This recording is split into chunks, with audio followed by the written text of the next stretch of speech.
Okay, so welcome to the County of San Mateo Coastside Design Review Committee meeting. Today is Thursday, July 10th, 2025, and it is now 1:33 p.m. And this hearing consists of three projects and is being audio recorded. There are two opportunities for the public to provide comments, including a public comment period for matters not on the agenda and a separate public comment session for each project on the agenda. And for the fairness and orderliness of this meeting, please limit your speech to 3 minutes or less. The CDRC's decision for items 1 through 3, if any, will only be in the form of a recommendation regarding the project's compliance with design review guidelines and standards, and not the final decision on the project, which will take place at a later date. And as a reminder, the CDRC does not review matters related to zoning standards, local coastal policies, or the general plan, and will only review projects based on the design review guidelines and standards. So next, we will move on to roll call. Mark Stagmeyer. Here.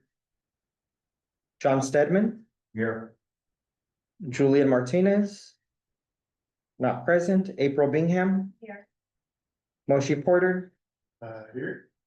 Mark Din, Here. and James Bennington, not present. So with that, I turn it over to the chair for the chairperson's report. As old, but the Coastside Design Review, hello, welcome, hope you're all well. The Coastside Design Review Committee, CDRC, is appointed by the Board of Supervisors to ensure that new development is compatible with the physical settings and site and visual character of the neighborhood, and provide a platform for neighborhood residents to communicate their concerns for the communities of Montero, Moss Beach, El Granada, Miramar, and Princeton. I'm not sure that that's going to be objective.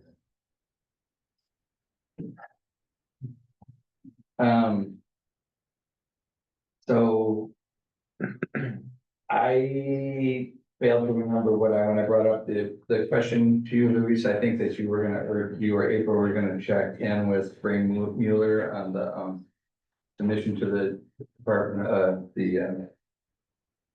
whatever, demonstration of scale. We've still gotten no comment back. That will move forward with Camille's updates to the design review guidelines and standards. Which we're supposed to see today, right? Yeah, that's what I was wondering. Yeah, she's not here at the moment, so I don't know if maybe next month they'll be here before you, but July was initially the meeting where she had indicated they'd be here. Have you seen a complete packet? I haven't seen complete, but I know she's also been asking other planners for their opinions on certain items, so. She should be either with the, He'll arriving in 10 minutes. yeah, she should be done either with the complete draft or very close to it, yeah. And she can update You us. can when she ask her does if she has a draft. You have the hotline. You sent out a survey to all the, to board members and stuff like that. Board members about, immigration, demographics and stuff, a month and a half ago. And they look like this. And it's just sent out for people to. Oh, yes. And I didn't respond, I didn't know how much of a response that you wanted, and, that, you know, because I had all that stuff going on. I don't think probably anybody chiming in, anybody did. Was it anything, or? It was just an email I received internally to pass on for anyone that works with the committee to forward it to them. And that was the last I heard of it after I forwarded the email to all of you. Yeah, it was just like, you know, so, anyway, I just brought that up. So- Okay. So we didn't get an F on that? Nope. Well, yeah, it is, but, yeah, can I steal your chair for me? Next is CEQA, is not, we are not educated in these are some of the things that I keep on the agenda for recommendation. But because CEQA is not, CEQA has been introduced to CDRC, however, we are not educated in CDRC, the California Environmental Quality Act, which is almost nil anymore, is determined that we would align with staff if needed for the polls, you know, what they said about that. The new businesses, recruit recommendations, if anybody sees or hears of anybody, any of you in the room, maybe some return people. Coming back? No, I'm going like this. Gonna say, I think that's, There's someone behind me, but Oh. incognito. Nice. Good. Our deal passes and, discussions, and we did, I had last week that, I did speak with the planning and, building department, Steve Manowitz, about, and he believes that the lead time for, getting through building and planning is just at the top and it's start to go down. They've put in some new people, including, geotech that are, seem like they're having the job okay. They're getting a lot of kickback still, but, When did you talk to them? Did you Sorry. quit? No, I was just curious, what, if this information is from a few months ago, or? 2 weeks ago. Oh, 2 weeks ago. No, from Marwitz. Yeah, and that was Geotech. Sophie. it sounds like geotech. There's someone new in geotech? I can look it up, but it's maybe 3 weeks ago, I don't think it was that right. And he, you know, it's kind of, what's he gonna say, what's at the bottom? But he believes that they're getting a hold of everything and it's gonna start. Planning's not a problem anymore, but building is serious. Yeah, I'd stay on top of it. The rumor of the abolished coastal commission is, to our knowledge, is not true, but they're taking, so many things are being stripped away. This, CEQA and stuff that it kind of seems like they're whispering about it. That's very interesting, like. Oh, I'm sorry, excuse me. Private person. Take it into the future. It's about the whole Gavin, I wanna hear about the Gavin Newsom part. Sorry. What do you want to hear about it? Do you want to read about it? Well, I don't know, I think you probably just mean the state. I mean. Do you mean him? Do we have, I personally? mean, with CEQA going and coming and turning into an objective, You mean CDRC or CEQA? CDRC, well, Okay. he's taken a lot of CEQA, but it affects us too. Okay, And the fast tracking of building and stuff like that, we don't really know what it's doing to us, but I would like to. Yeah, I think. Like, if we're gonna come in here and just like be nothing. I think those are the revisions that can be able to present on. yeah, it's actually taking a little longer internally, it's with Steve now. And county attorney, the design, I think you're referencing the design standards update, which will make the standards more objective. Per the state laws. Any of that, make a motion. So it's still making its way through management and county attorney, but should be here hopefully before the fall. I'm really hoping. No. Do we get to see a draft soon? After that review is done. Then I'll release the draft, for your review at the CDRC meeting, either separate from your projects or together at the beginning, maybe we start earlier. Whatever you guys wanna do. So is it gonna be brought as like an information item or as a or consent? No, it's really to gain your feedback I'm sorry? before it keeps going to, It's a great. planning commission and then on to the board. And then on to. So we don't have any idea if we should. The reason I moved it, because when we had it this way, this side would not, we wouldn't be able to see it. So they just- No, I think It strips everything away. No, it doesn't strip everything away. It doesn't, there'll still be a CDRC, it'll still be the exact same Oh, process. yeah, I can ask. So most of the changes occur on the base side. So I'm really glad we're like kind of teasing this apart so that there's not just rampant, kind of speculation. Why not? Well, I mean, what I read and what I see in the current state of affairs Yeah. nationwide is. Well, I think it's heading in that direction, but a lot of the state laws don't have the same effect on it, so.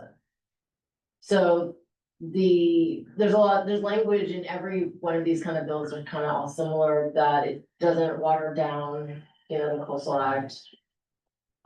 So honestly, the changes, other than to the standards themselves, the process is not changing.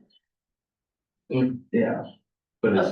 Sorry, on the coast. I know, but if you take so many things out of the standards, there's no real reason to Well, you'll take a look at the standards. It's not, the idea isn't to take a lot out of the standards. The idea is to make them more objective. I guess, Yeah, but we don't know any.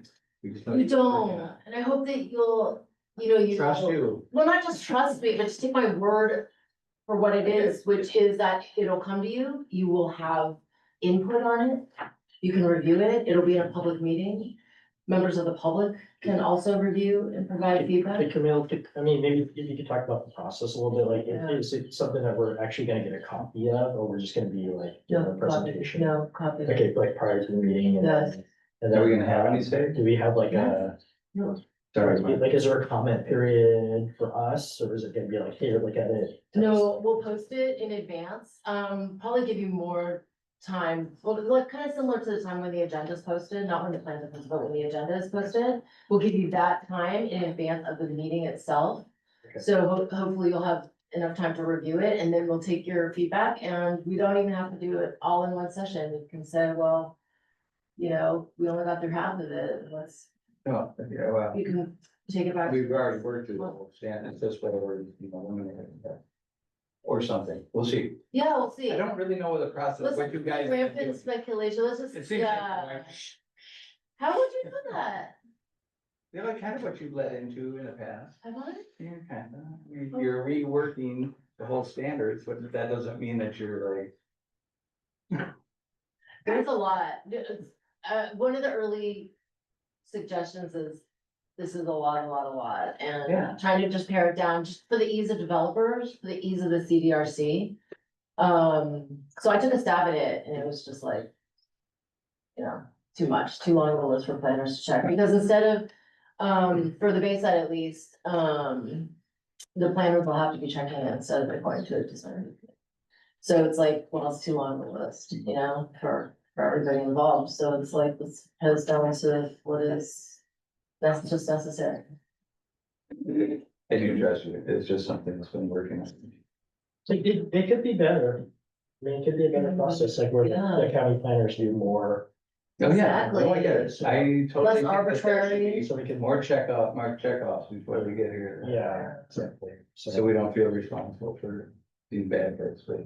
Yeah, I mean, I We think, did a lot of rebuilding, just as I joined, we rebuilt the whole thing. And then it's like, that lasted like a year and a half. if you Some people quit over it. rebuilding, do you mean when we did like a page turn, it did every Yeah, page? yeah. So that is built into this. I Yeah, took all that and put it. yeah, I in. figured you did. So, Well, I hope. you've already, no, I have, absolutely have. So, and then of course, more tweaking because of state law, and so you guys should see Isn't it. the design review standards from like 19? Okay, I'll pull it up, but I thought it hasn't been modified for a very. There were some minor modifications, but yeah, it hasn't, it's pretty much, I have the book that looks like the, oh, the community design manual. yeah, So that's a different one, yeah, but but it has the same. your guys' gripes about, why do we have two of these, and sometimes we're looking at this, and sometimes we're looking at that, and sometimes we're looking at both, or what have you. So I merged them, Okay. so there's now only one thing to look at. So I'm hoping that you'll consider this an improvement, Okay. Looks like 2010. and that, there is some subjectivity to this. And there is some like, well, what do you think, Moshe? And like, it's like kind of like, it's hard to say sometimes, like whether something really complies or not. And I'm hoping there'll be less of that because it'll be clearer and less arbitrary. And, less subject to you all's opinion, but more really just because it's a clear standard. Great, Yeah. okay. I did have a request to flatten the screen from a member of the public, if Okay. everyone's okay with that. Just so, public can see the chair report, since you guys are. Way better for me. Yeah. Must be just not that. So there's not a packet this weekend. If there's any old or new business that you guys would like to help me with, put it on here. Anytime, send me an email, please. I'd like to open it for public comment at this point. Who do I do this with him? Oh, you can have it.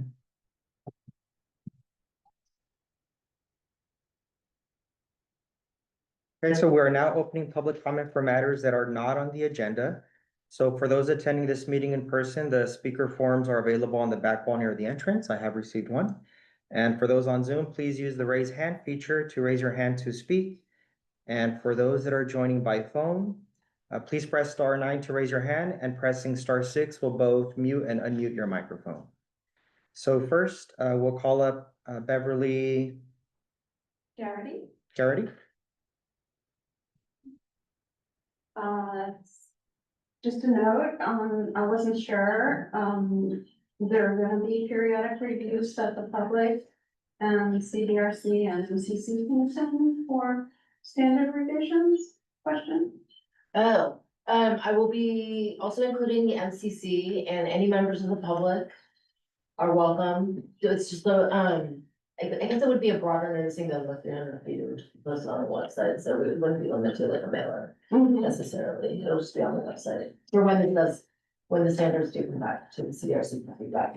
Right, Hopefully by the end of the day, summer. Good. okay, great, thanks.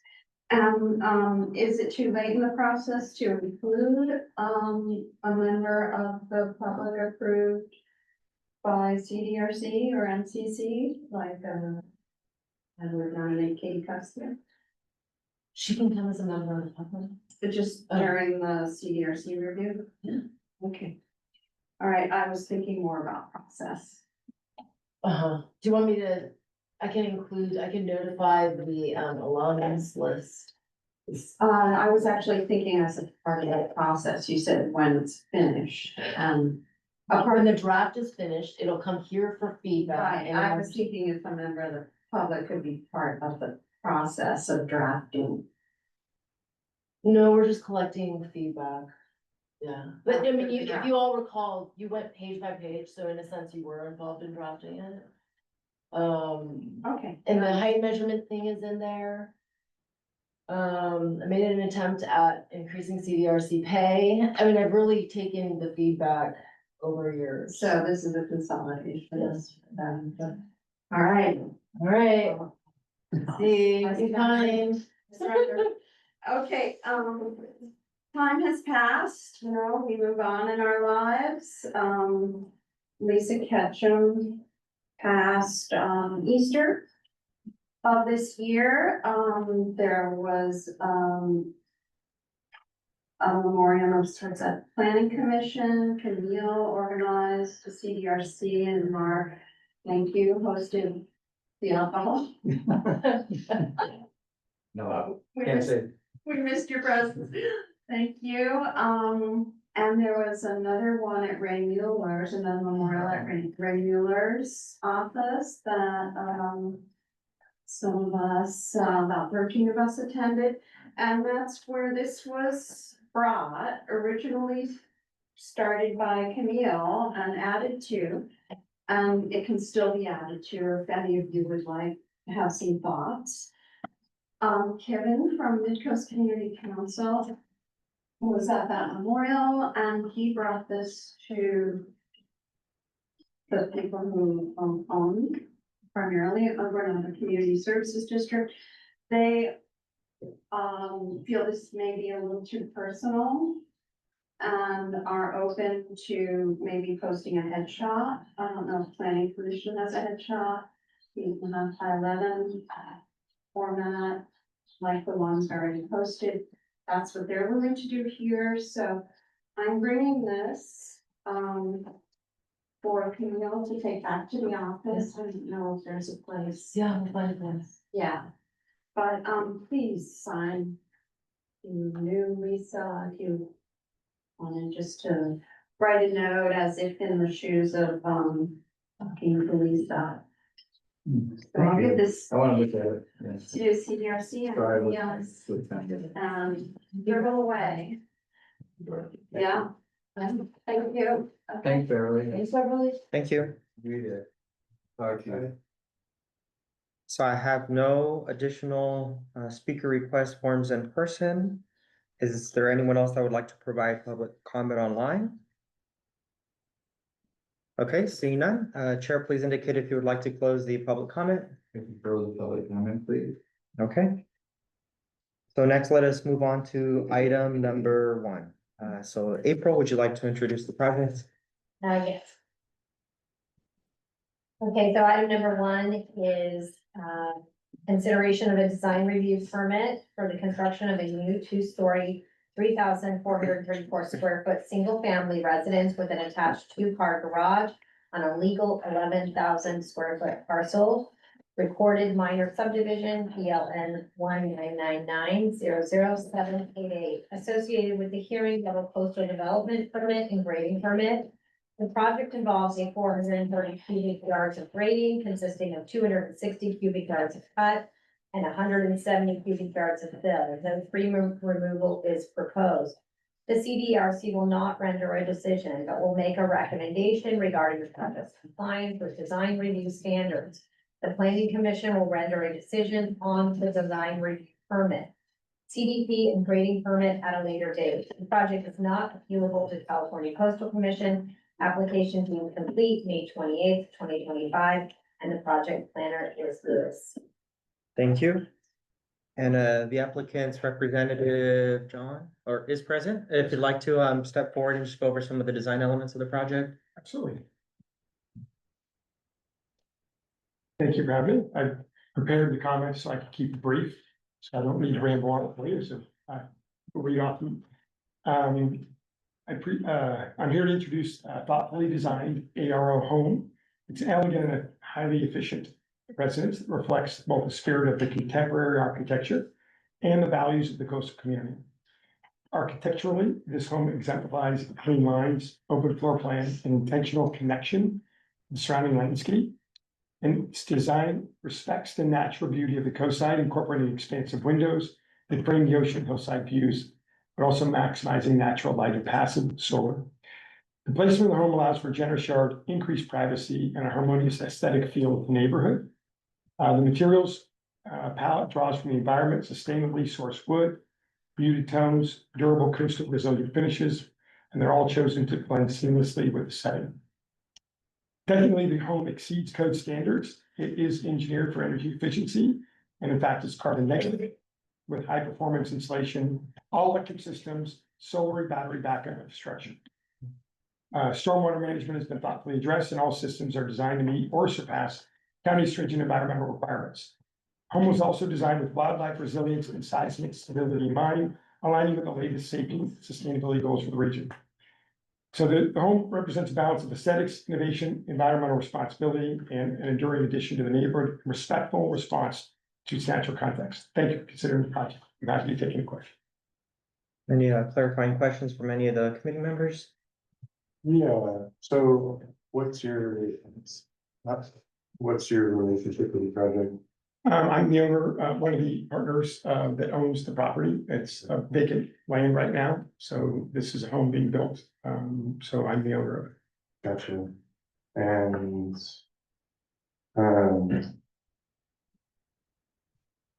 I guess could you speak to the design of the home as like and more like a looks like it was like a company that's put it together. Yeah, Arrow Homes is the builder. Olson Koenig is the architecture designer. So they're building the home for me. Okay. Gotcha. And I'm assuming there's like a representative from their team that you worked with. Yes, I've worked with them for a better part of the last couple of years, helping them with some other projects over on the Mid-Peninsula in San Mateo County, and grown to understand their process and type of build, and chose to partner up with them on this. Cool. So you're the lot owner, and then Yes. do you plan to reside in the home? I don't plan on resigning them, no. Gotcha. And there's 2 empty lots. No. No. No. It's just one empty lot. Okay. And then- are you up in the chat one or? I am on the calendar. Don't worry, I'm far enough away. Yeah, that's what I want to make sure. He's double checking I can do this. So the other questions I have are regarding the landscape design. Sure. It looked like the rendered images, a large lawn in the front and a large lawn in the back. But the landscape plans show, mulch in the back and then grass in the front. And I just wanted to get a clarification to that, read into the microphone, I guess. So. There's a Yeah, what, discrepancy. no problem, what clarification is, are you clarifying, there's only lawn in the front and none in the back, is that the clarification? The clarification would be that is there lawn proposed in the front or the back, or does the landscape plan represent what's proposed? The landscape plan as, right now, is as proposed. Okay. Yeah. That's what I figured. I just wanted to make Yeah. sure. And I wanted to bring that to your attention to it, well, I guess, that the renders show lawn in the front. But that would not be compliant with the water irrigation code. So Yeah, but that's Actually- the station, right? actually, what's proposed in the landscape plan is like some shrubbery and plants, which I think is nice, but I just wanted to make sure that's clarified. So, you're saying the images, sorry, just wanna make sure I understand, images show a lawn, but then the landscape plan doesn't show the lawn? Yeah, and there would be, And there would be no lawn, that's In the correct, plan. Yeah, Got it, okay. yeah, this is just it's just a rent. architectural rendering, yeah, that way the lawn, sorry, I didn't understand the questions, my apologies. Yeah, that's helpful. yeah. I think. Well, I did have a random question on the plans. I think it's just a construction set. Comment, but there's on the plans, one of the plans, there's like a red arrow indicating insignia. On several different areas. Yeah, that one, I didn't know what that meant either. On the A42. Or AH2. I'm assuming that's just like a construction. Installation kind of drawing, but I wanted to Yeah, there's, clarify that too. yeah, I mean, it's just a construction, there's nothing. Okay, go back to the question of what it is you're looking for. This sheet? It's Each- just red. No. Let me keep scrolling down. It's like a plan, it's a plan sheet past the. And the hearing sheets. Oh, I see, okay. I think that's the landscape too. And it's here, here's this red. Notation that just. Indicates insignia, I guess I wanted to make sure there's no like. Logos all over? No, not at all, no, there's no logos. Okay. There's absolutely no logos, but I'm not familiar with, the insignia, framing. What that means, cause I had never seen that. Is it like a trademark name for some material or some? I don't know, it has like, it has the plans mainly all black and white, right? But then on every plan is this red and it says insignia inside floor framing at stair. Or it says insignia at framing at door, insignia located inside wind joist. Is it like a smoke detector or like? No, I mean, my guess is if there's anything, nothing is visible out in the open in the interior of the home. It may That's be true. inside the framing, there's a stamp that said, Yeah. ARO certified to make sure that something got inspected or something was looked at. The insignia may be just interior, there's nothing visible at all to the naked eye on the finished product whatsoever. I've been in many, Again, I'm in the detail. Yeah, So no I worries. just wanna make sure. no insignias visible on the exterior or interior though. And then I had one clarification question on the demonstration of scale. Forgive me, I'm trying to read this. Sure. Is the house sitting back behind the other houses? The house is at whatever, it's designed to be at the setback that's required for whatever the code is, So is it the same setback as the Yes, houses yes. adjacent to it? Cause I mean, the way that it's drawn, I was having a hard time. Do you have the aerial GIS? Maybe- I don't Or does it have the represent aerial. the, I mean, Louise, can you show that? Pull up the area. Yeah, Yeah. just so we can look at the neighbors' parts of the house.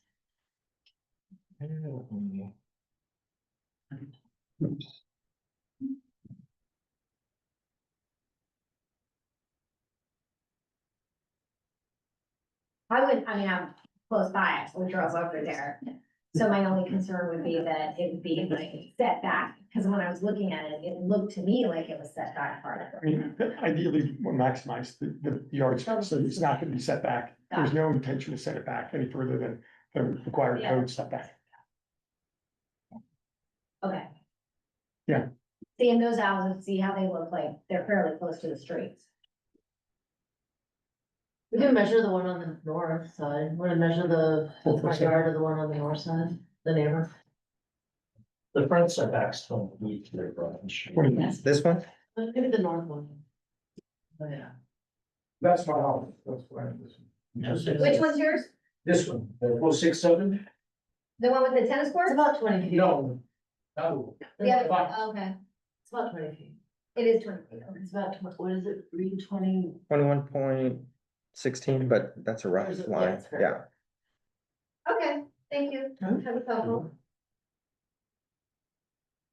Okay, any additional clarifying questions? If not, we can open up to public comment. Okay. So we're now opening public comment for item number 1. Yeah, please go ahead. Please begin by stating your name and address for the record. Thank you, Paul Castellani, I'm the owner of the house on the line, 467.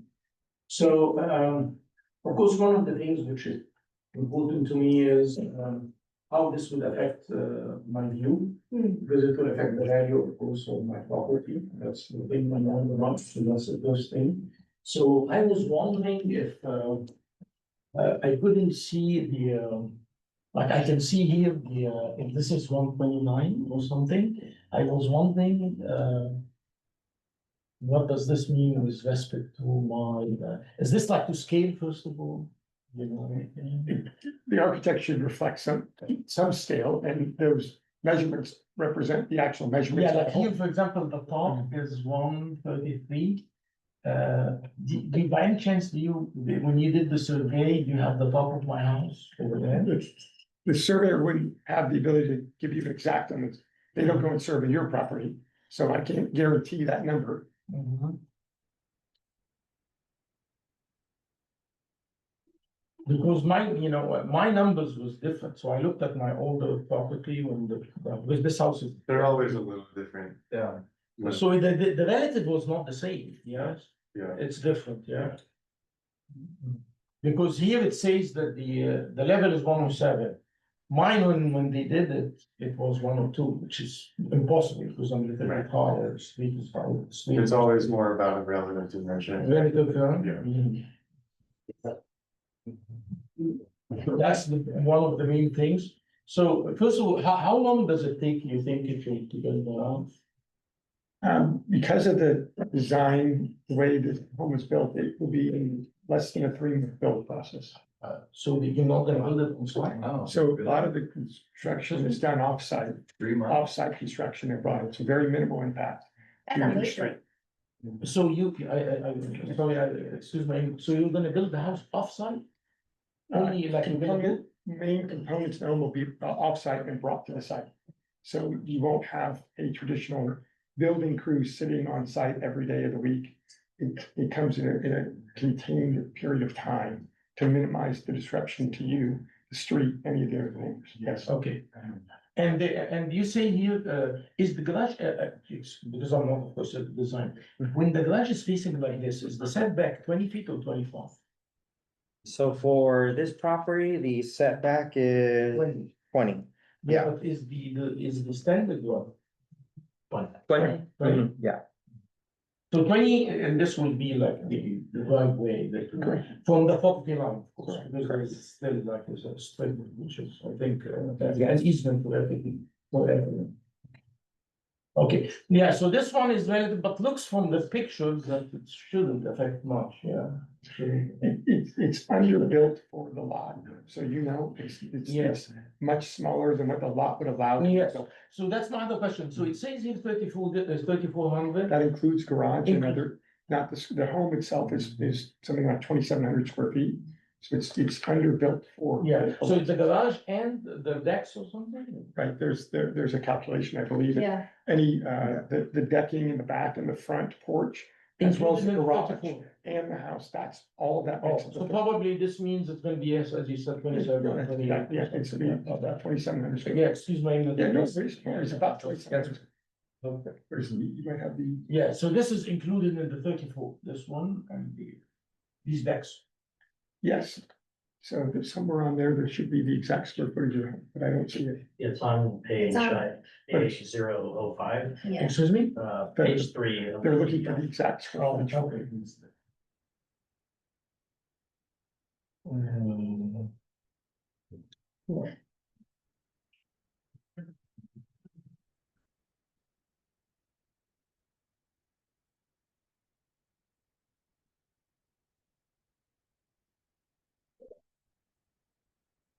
Right here. Yeah. So these, yeah, this was 23, yeah. Yeah. And that's not giving you the square footage of the actual home, but that's still giving you all coverage. Yeah, so Yeah, so it's 27, still 27, yeah. a living space, Living it's not space. including garage or exterior, that's around 2,700 square feet. Perfect, okay, and the other thing regarding the grading, you say you're gonna be like 340, 430 or something taking out and 170 put back, so you're gonna grade like from the lowest level if you go back up to there, so. Yeah, 430 total, so 260 for cut and 170 cubic yards. Yes, so the cut, can we go up a little bit? This one? Yes, here, so the cut would be, from up there, because it's here the lowest piece, so you try to level this? one? Yes, exactly, Got you. yes. And the fill would be where? The fill, do you know what it's Well, gonna be? the lot slopes like this, and so what they're doing is they've got to bring it level, so this has to be a level pad. Okay. So the fill will be, they're gonna make a cut that they're gonna have to then backfill and then level the pad. So your fill, it's per whatever the soil. Yeah, it's only because I'm trying to figure out the height, Yeah, no, that's that's- the whole thing I'm trying to get, yeah. Yeah.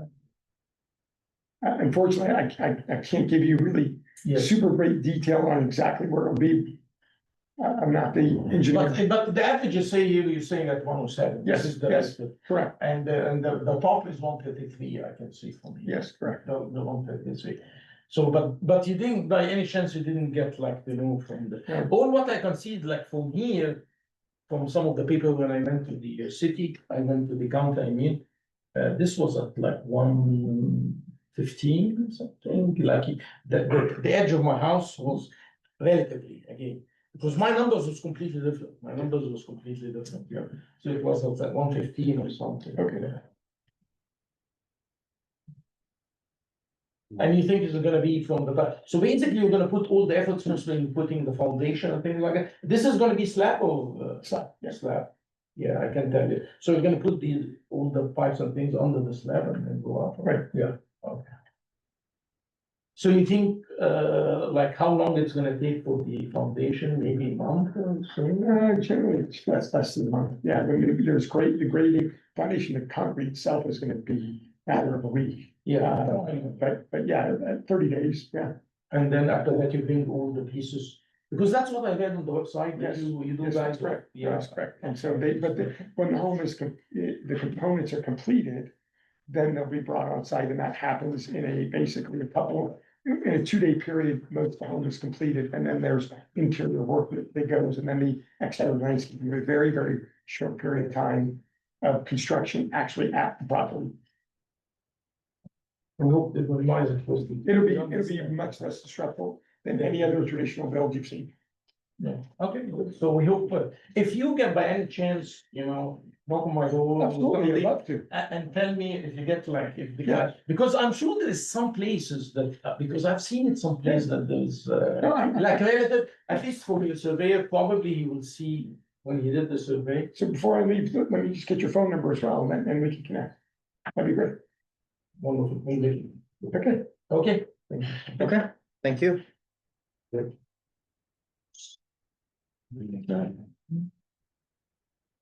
So I have no speaker request forms in person. I see no one else in person that would like to speak on this item. Is there anyone online that would like to speak on this item? If so, please indicate by using the raise hand feature. Okay, seeing none. We will close the public comment for item number 1, and we will once again limit discussion between the committee member, staff, and the applicant. Okay. Moshi, did you want to start? Thank you, guys. Oh. No, we're not done. Oh, let's get it. Oh, no. Oh. Now we start looking at your design. That's fine. I was gonna say phone. I mean, I think it will be quick. I think the design is nice. Yeah. I think it's just worth saying that, you know, it's glad you guys are gonna work something out, but, that specifying the sort of blue book that we're enforcing is that, views, views have value to enjoying the property. However, private views are not protected by existing regulations. Due to configurations of some parcels and their topography, there may be no way to build without affecting someone else's view. However, when designing a new home in addition, an effort should be made to minimize the effect of views on the area homes. So I think that's perfect. That's what's going on here. Yeah, this is very important. Yeah. This is the time. Still. You said. I have to say also, I mean, I think that is one consideration, and it's good you're both gonna work together to resolve that and maybe use the measurements and make sure that you're both comfortable, because I think keeping good neighbors is also, you know, valuable to the community. I would say though, I live in your neighborhood as well, and the houses that have the lots filled in next to them sell better than the houses that have empty lots. So there's value in filling in the lots. And I would just like to offer that to you, to let you know that, you know, when a house has the lots filled in, it's on market 10 days. Houses with empty lots around them, 30+ days. So there is a significant value in us filling in the lots because people like to know what they're buying. And, you know, as you know, because you live in the neighborhood, it's a very upscale neighborhood, and very nice people, are very nice, bigger, you know, actually, they like to know who's gonna be there. Yeah, agree.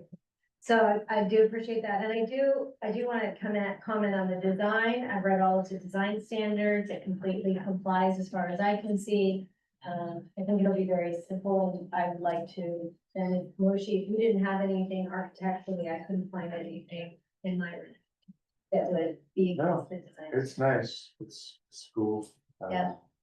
And I like the offsite fabrication element of it. It's always nice. Just out of curiosity, how many of these have you done before? I personally have done one, but I've worked with them on property. John and I were partners on another property that they built a home on, and that's how I've introduced them before, but that's how we really got intimate in terms of their process and what they did. And I visited where they do their offsite to see and meet the people that are working there. So that's what started it. Yeah, so I've been to a couple of since then I've been to a couple of their builds to watch their process a little bit more in person. Yeah. Okay. Okay, Yeah. Looks great. and so we'll recommend approval. Is that a motion? That's a motion. Okay, Motion to recommend approval. so next I'll do a roll call. April Bingham Yes. and Moshi Porter. Yes. Okay, this item has passed. Next, this item will be reviewed by the planning commission for a decision at a later date. And next, we can move on to item number 2. And would someone like to call John in? Oh. Yeah, I just wanted to clarify. Okay. He's not allowed to actually be even in the next room. Oh, okay. Cause it's the, kind of influence. You know, of not wanting to upset one of your own members. So I told him to just go get a cup of coffee. But let's see if we can get it back. I just saw him right out there. Oh, did you? Yes, Oh, right perfect. there. I think he's checking to see. Okay, I'll say that. Yeah, just in the future, if there's, like Rebecca Catkin, or you have a project. They'll usually hire somebody, because they can't present, so they'll hire somebody.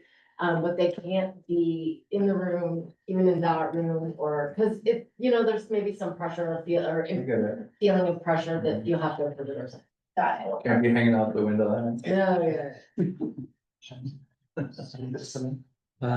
John, maybe it's okay if you sit here.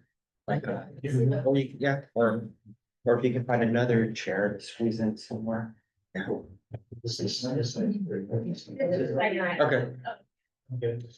I'm done. I was doing it. I'm doing. Unless you wanna do it, No. go ahead. I was afraid with that. You need some practice, you weren't here. Yeah, this. But.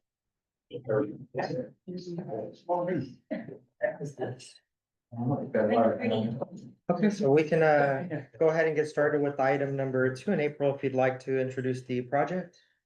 So this is a consideration of a design review permit recommendation for the construction of a new 2-story, 1,908 square foot, single family residence with junior accessory dwelling unit. And 439 square foot attached 2-car garage and a legal non-conforming 4,875 square foot parcel associated with a staff level coastal development permit. Detached accessory dwelling unit is under construction and is proposed to be attached to the new residence. The project involves demolition of the existing single-family residence and rear shed, minor grading and no tree removal. The ADU and JADU are ministerial projects and do not require review by the CDRC. The CDRC will not render a decision, but will make a recommendation regarding the project's compliance with the design review standards. Planning staff will render a decision on the design review permit and CDP after July 10th, 2025. The project is not appealable to the California Coastal Commission, and the application was deemed complete May 9th, 2025, and the project planner approved. Thank you, and applicant's representative is present, if you'd like to go over some of the design elements of the project. My name is Scott Maneri. I'm a local contractor. Been a contractor on the coast for 25 years and been on the coast my entire life. And this is a project I'm just finishing up an ADU on the same property in the back. Yeah, as you can see in the pictures there, it looks about like that. And this is Jessica Resmi, the designer and architect from the ADU Collective, and I believe Marina Freeman, who is the owner, is on Zoom. Okay. So she's zoomed in there, and so, Yep, she's here. that's the Mhm. team. Yeah. So, Okay. a lot of the questions can go towards Jess. She designed the ADU as well. And so this is kind of a continuation of that same property. Okay. Any additional items you'd like to? I don't think so, but I Okay. don't know what I don't know. Sure. Only done this once about 10 years ago, How many years has Marina lived on the property? forever, all of her life. She was like an infant there. Yeah. Yeah. 30, Okay. they've been it's 3 generations, the same family on the same parcel. So, Multi-generational. yeah, multi-generational, living together. So expanding is sort of crucial. Any clarifying questions from committee members? Yeah, I had a major one. Are there existing elevations? That's up? Great. Yeah. I think we There- did existing.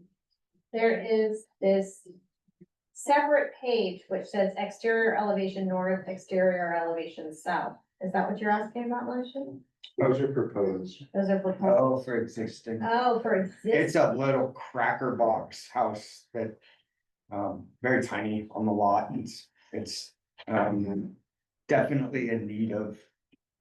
Lots of photos. I think we can pull it up on, Google as well, 'cause I did the aerial, I think. Yeah.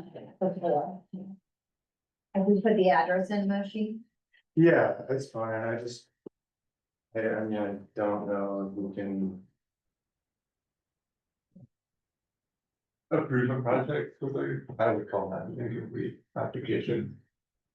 I'm happy to review and give you comments, but I think that sort of precedes our conversation is. To me, that is incomplete. But it's a complete tear down, right? Yeah, You're gonna tear yeah, down. yes, yeah, there's nothing to say. The house is very old. When it's probably in the late sixties. Yeah. It's had some. Okay, Some that maintenance. that makes sense. Okay, Yeah. all right, sorry for that. That's my bad.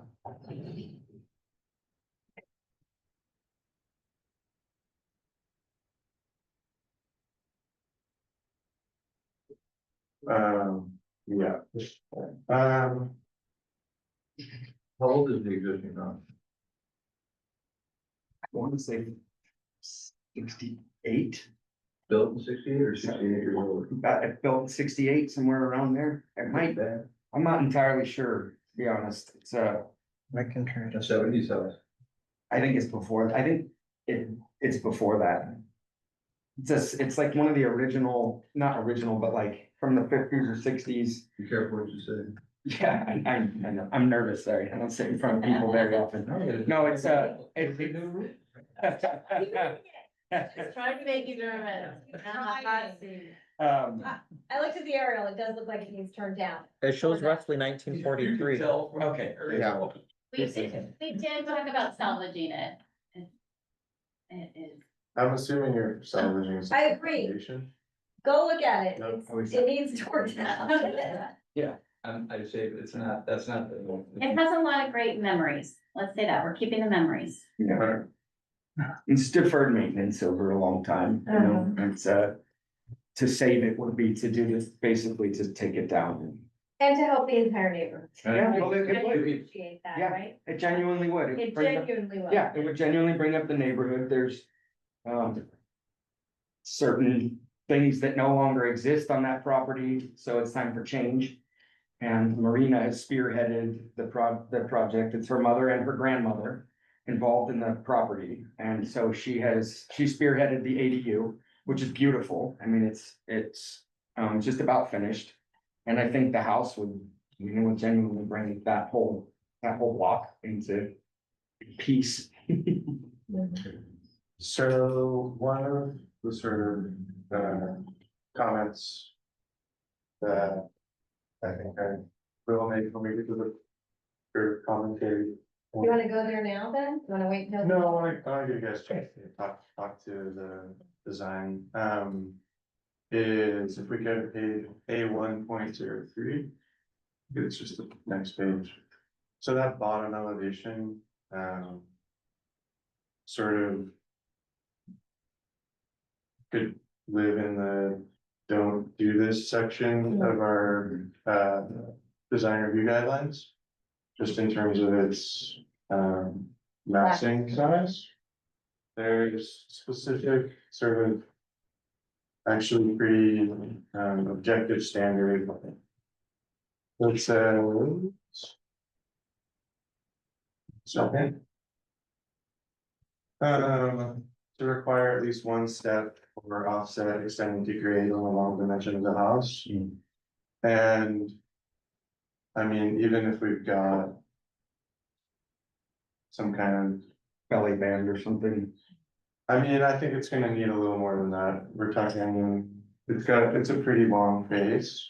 And I know we're only supposed to like look at the area that's not the ADU. Yeah, we were bound by certain requirements on the ADU as well, as far as windows and what we could place on that side. Definitely.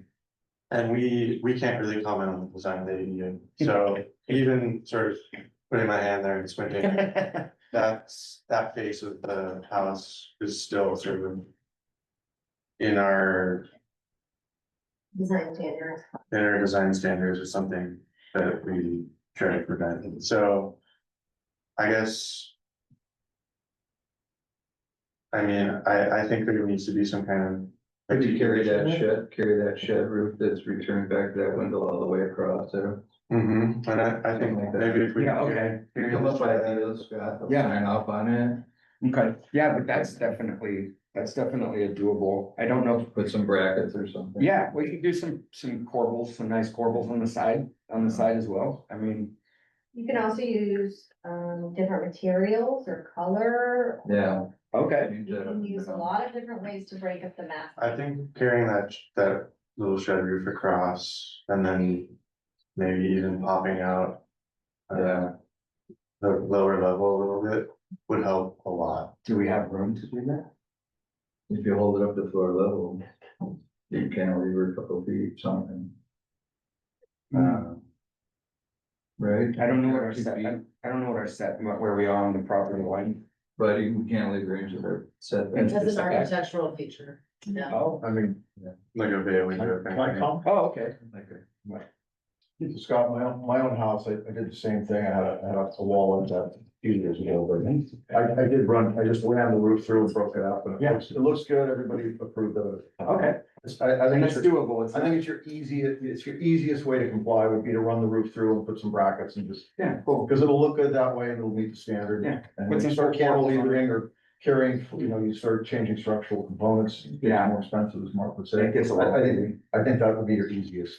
I'm all for that. That's a relatively easy one to. I agree. I also, I know that this is the side of the house, so I think some. Concessions can be made because of that. So, are we already in the meeting? Huh? Not even in the meeting now, right? Oh, We haven't yet opened it up to public. We have to open up the public comment, then you can do that, then we can talk about that, and then we can make. sorry. Okay, would you like to go to public comment then for this item? Yes, please. Okay.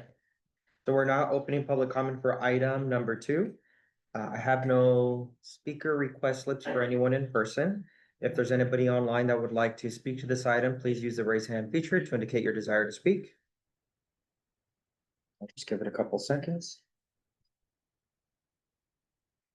Okay, seeing none, Chair, please indicate if you'd like to close the public comment. Yes, close public comment. Okay, and we will once again limit the discussion between the committee member, staff, and the applicant. So I think you already preempted that, so we can make it a condition then.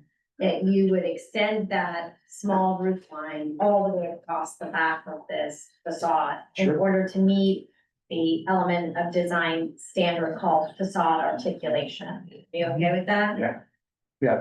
There will be moving that window and little bit. Yeah, we'll have to bump that up a bit, but that's, There window. yeah, that's easy,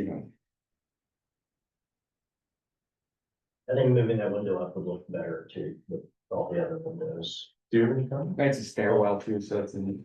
See if everybody jump in. Oh. Okay. You could bring that across the ADU, even though we wouldn't say that. What side is that one? That's the North. north side. Exteriors. Yeah. It's the west elevation. Is it west or, it's kind of a disorienting part of El Granado. When you look at the compass, it's not where you think it would be. I think the setback on that side is 5 feet, 3. It's the close there.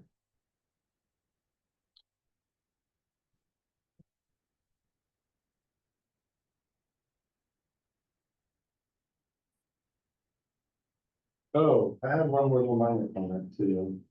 And I can give you a recommendation. Okay. But I noticed, Luis, if you go to the renderings again. A1. 02. Okay. Bottom one, if you zoom in there at the front door a little bit.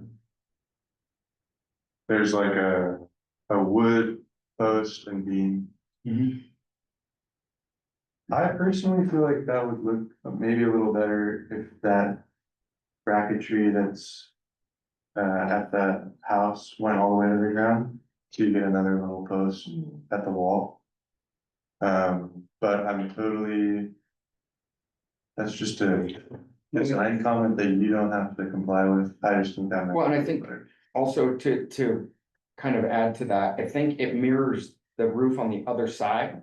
So it kind of adds balance to the design from the front of the house. So that one that we're gonna continue down the side of the house, they kind of pose each other on either side, and that one just kind of shows I guess like a shed roof versus, yeah, so they I kind see your logic to that too. Okay. So, yeah, again, I like your idea. I'm not, So wait, what is enforcing the that. idea? So I'm trying to, yeah, what you're saying here. You see the shed roof is mirroring over here by, It's already That post kind of I went here. he's just Oh, talking about bringing like a plant on.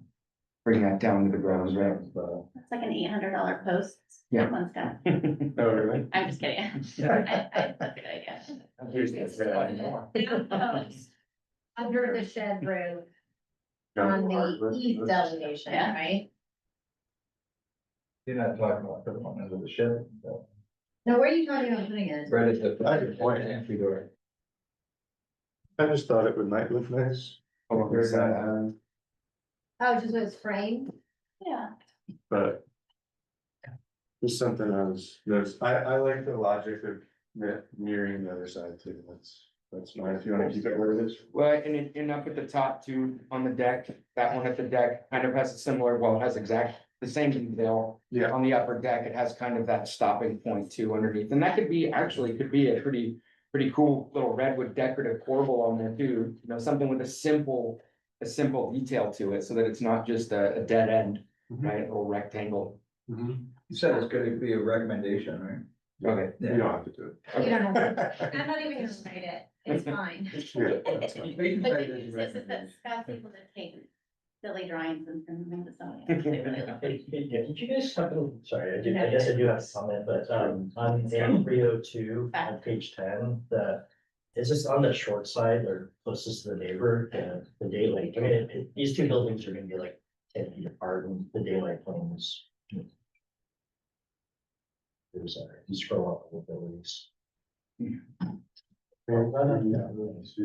Connecting. Maybe you daylight. I believe that's the ADU sticking. Yeah, Oh, is that? Yeah, that's the view. you can't comment on that. Okay. Oh, that is correct. Sorry. Is the ADU stuck out just like the building? Yes, yeah, And is that is a metal roof? yes. Okay.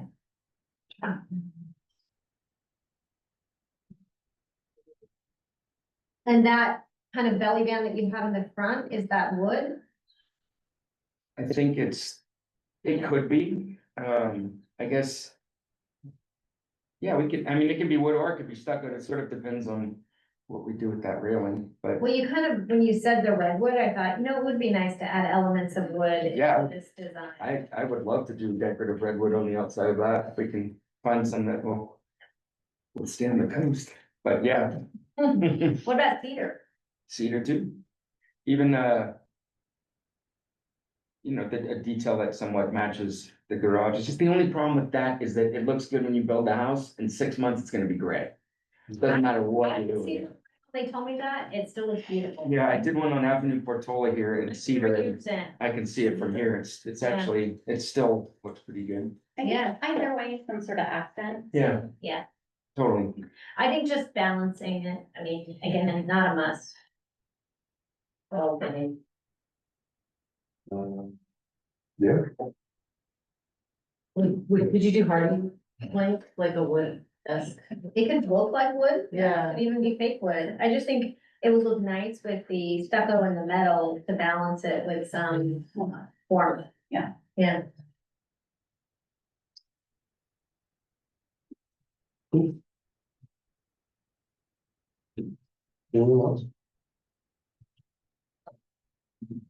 The big concern about the garage presence, but if they have a nice, I mean, it looks like you have selected a nice garage, so I'm not worried. It's- I mean, it is what it is, right? Yeah. You're doing the best you can in a very small space, I have to say. And it is such a drastic improvement for that entire corner that, yes. Yeah. I would like to motion to recommend. And would you like to also clarify, Oh, yeah, let me go through. So this is what I have. I have a requirement that according to elements of design,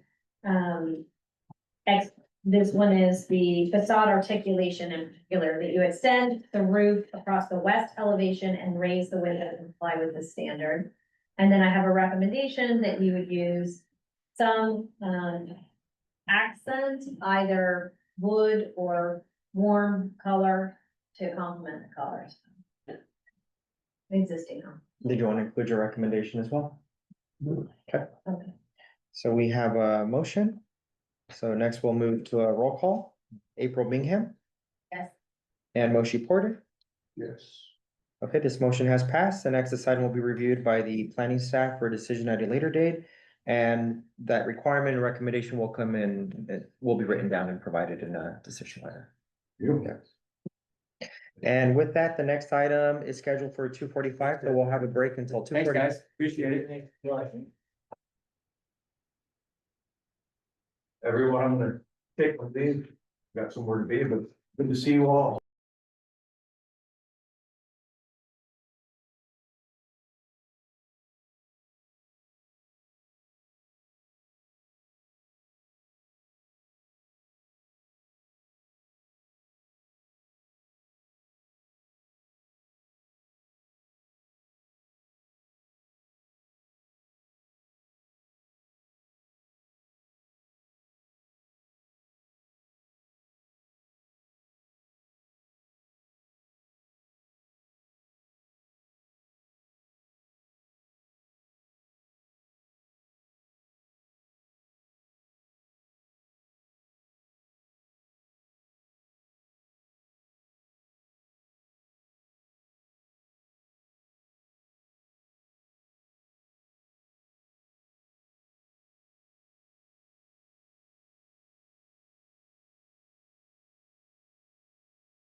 Okay, we are now going to item number 3, and Mark, would you like to introduce the project?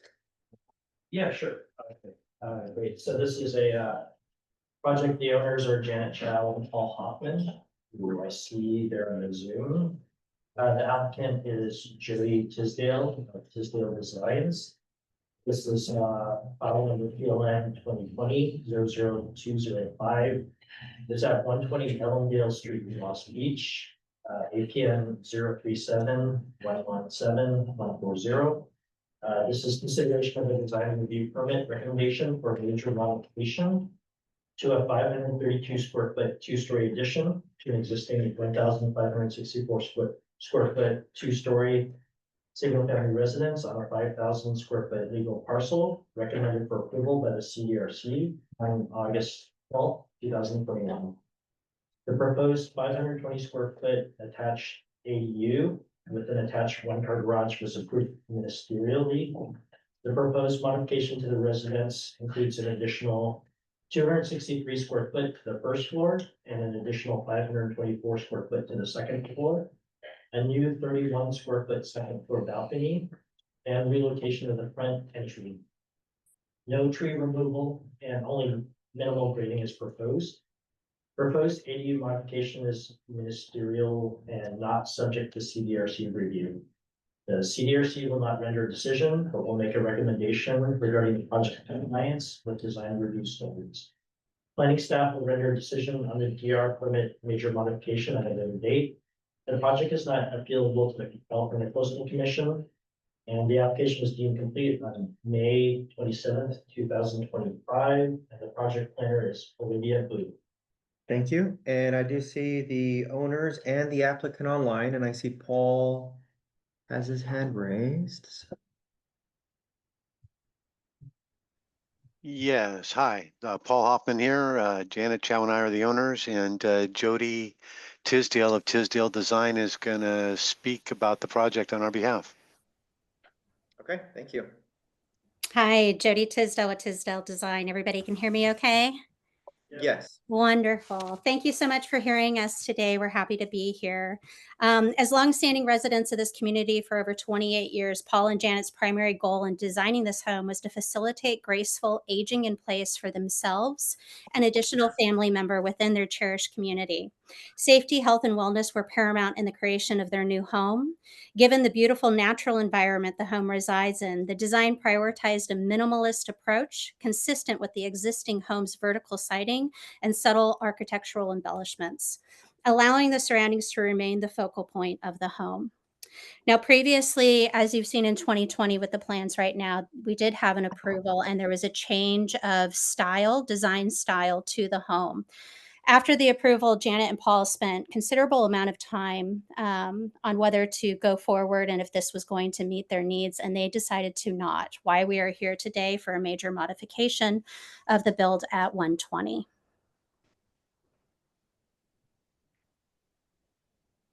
Okay, thank you. And committee members, do you have any clarifying questions for Jody? I have a couple, but actually, do you want to start or do you want me to start? My biggest clarification is which one's the design you're proposing? I think it's pretty clear, but can you just state it for? Yes, correct. So there on that first page, those two renderings there is the proposed design.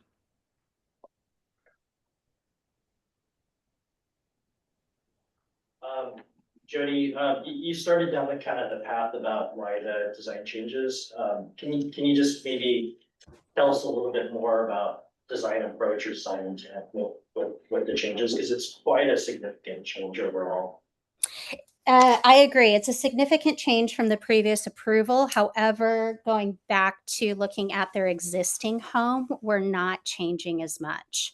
So the previous approval had a significant change to the existing, and just after further, reflection on their current home, they really wanted to go back to the current architecture and siding that they have. Right now, they have a vertical siding there.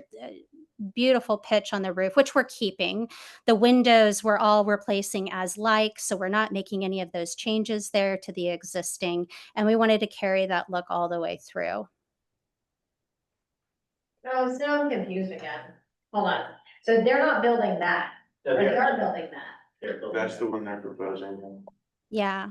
So the original approved plan, if you want to scroll down one page there, it'll show you quite the difference from what the house is looking like now to what the proposed was. That was the original approved. Yeah. So what, If- why, you're, okay, go ahead.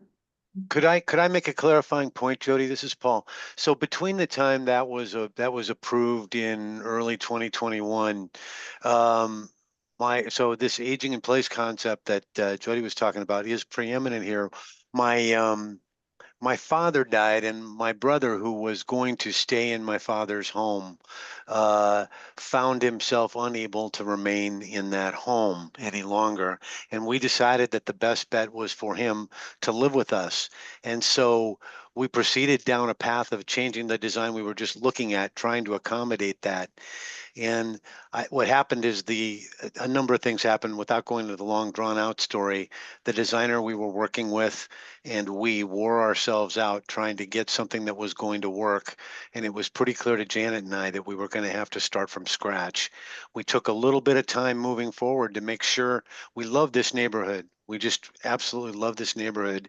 We took some time to see if there was other homes near here that we could find and afford that would meet the bill.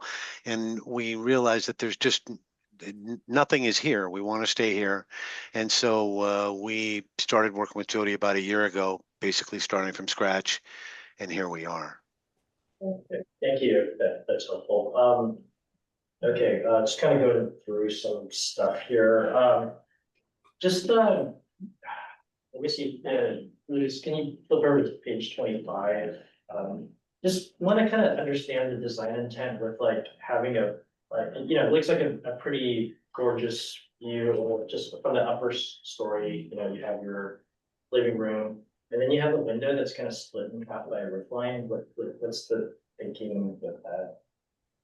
So that's the prime view of the home that looks out to the ocean.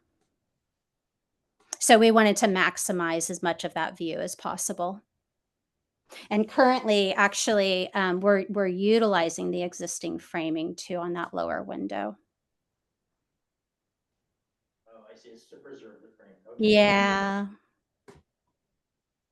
Okay, and then that second roof line is, I guess it's offset there by maybe a couple of feet.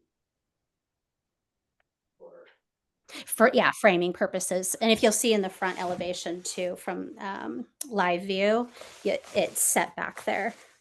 There's some articulation at the front. Yep, there you go.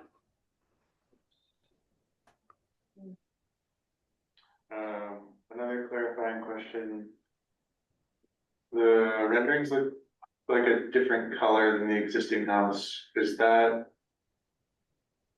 intent to match the existing? It is. Paint? It's slightly darker, but not much. It's a light gray. I trust that original color to the home is matching what we are proposing to, and it's just been, it's weathered. We've been remodeling our house next year for 9 years, and so we thinking we were going to remodel. We deferred painting, new roof, etc. It's pretty faded from the original color. Yeah, Gotcha. but you're correct. The intent is to have a similar finish with a light gray. Yeah. The difference being, though, that we're looking at a composite, non-compostable cladding to apply to it. So that will also be sustainable for, the ocean elements and whatnot. like on an elevation view of the Nevada side, it looks like you guys are cantilevering this second story over the first story. I'm sorry, I'm having a hard time hearing you. So on the elevation view, I think on the Nevada side, actually, I don't have a page to reference.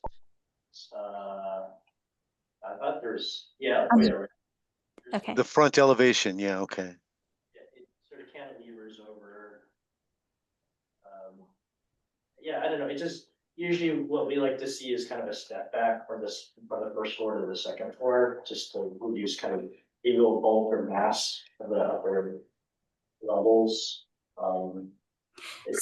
We have that articulation, that setback within the entry there. And on here, you know, this elevation is designed for us to show what's existing, new, and ADU. But if you look at the demonstration of scale, I think it shows a really good job of mix of materials. And then we have a nice setback at that entry, giving a good articulation there, dividing the spaces. There you go. Yeah. While we're focused on that area, I have a clarifying question there as well.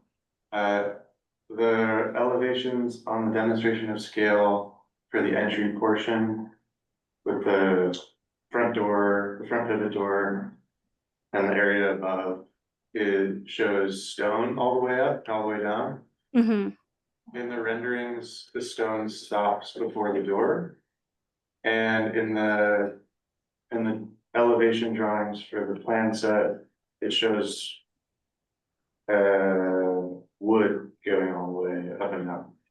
Can you clarify what the proposed materials are there? Yeah, so that wood there at the entry is your pivot door.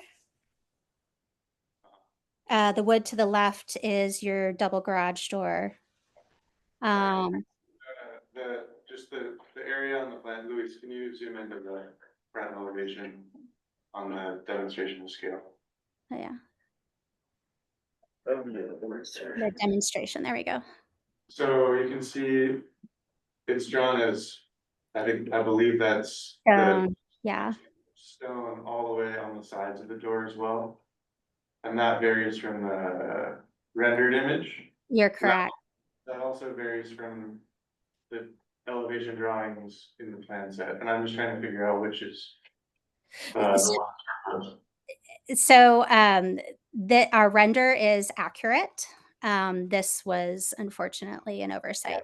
Yeah, and then the elevations in the plan set, we were requested to hash those and identify color code. You know, the difference between new, existing, and ADU. So that is not an accurate depiction of material use there.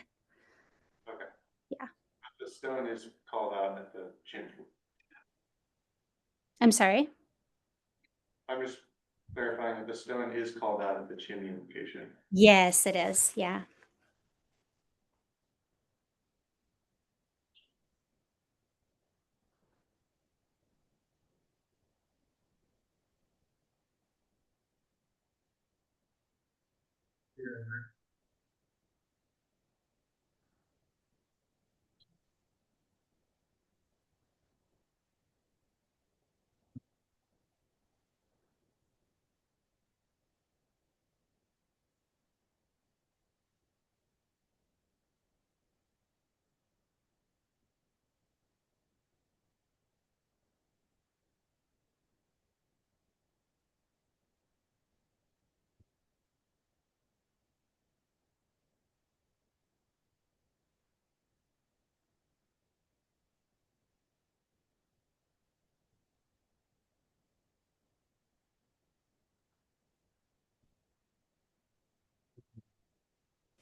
There's a comment that's in the file about the garage door being exceptionally tall to accommodate an RV. It's that ADU thing that's like shaded out, I think. What is Like it? you see on the left-hand side, there's a big block, that big gray. I think that's what they're. That's correct. And so I was just going to touch on those, and you can see the dimensions in the plan set too. So currently we have a standard width of that garage door of 10 feet, and it's 11 feet tall. But this is to accommodate a full size SUV truck. Currently, Janet and Paul, they have a van. And that's what's to fit there. And when looking at RV garage, they typically need 12 feet wide and 14 feet height. And we're nowhere close to that. We have no intention of parking a RV there, nor would it fit. So can you clarify what that is again? Sorry. Well, What? that space right now is isn't like an accessory building, like that's covering an RV park or some sort of large, like. Yeah, Yeah. It's an agricultural building, one of those polyester, I forget, farm tech. It's very tall, but the vehicle that parks in there is not nearly that tall. It's where I park our van. And we would park that in that garage. As Jody indicated, it's no longer than a standard sized pickup truck and no wider. You park it in a parking space at Safeway. It's not an RV. Gotcha. And that is part of the. that's 80, yeah. It seems like at least for floor area coverage, because the ADU is above it, the garage space doesn't, turns into ADU space kind of. It's not including the Design permit. yeah, parcel coverage. Everybody's question. Yeah. Just that they were showing that, how I first see you. And I know that the permit started before Wooey, right? That's not gonna be available. You can tell on that. Oh, yeah. Yeah. Yeah. Okay, by the way, I didn't, and this could be my missite, so I didn't see like a lighting plan or a landscape plan. So we're in hopes of preserving our landscape. Everything that is being proposed today it doesn't affect our landscape. So the current grading and drainage plan that had been approved is applicable to this project. And then the lighting plan, I didn't do a full lighting plan, but I did address the exterior lighting with the down light, and then the house illuminated numbers, both for the single family home and ADU. Oh, you have the numbers, the counts? Those are, you'll see those in the elevations. They're noted in the elevations. Yep, there they are.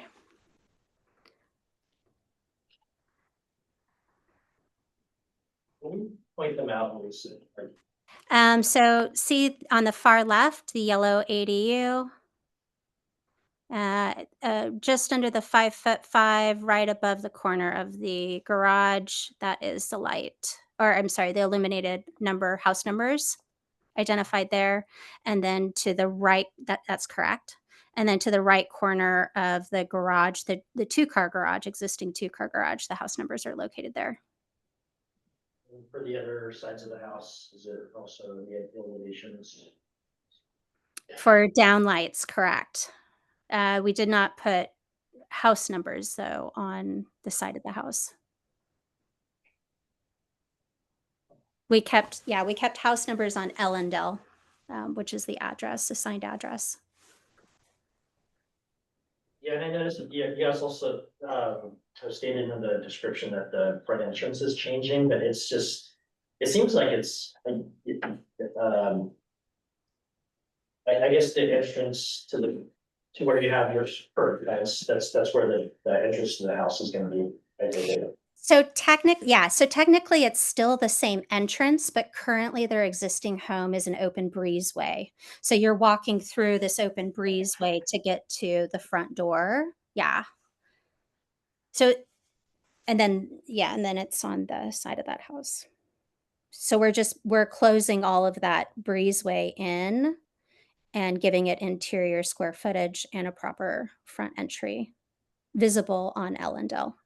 Currently the front door, that was one of the things that we put a priority on addressing. Currently the front door, it's very unclear how to access the house from Ellendale. Right. All right, sorry to keep going on, but can you clarify the operation of the garage door for the van? Does that flip up? Roll. please. Yeah, Sectional, you're talking about the existing garage door? Or the one for the ADU? The one for the van. It's not So shown. The one for the ADU is, I guess you'd call it sectional. It's a roll-up door. Okay.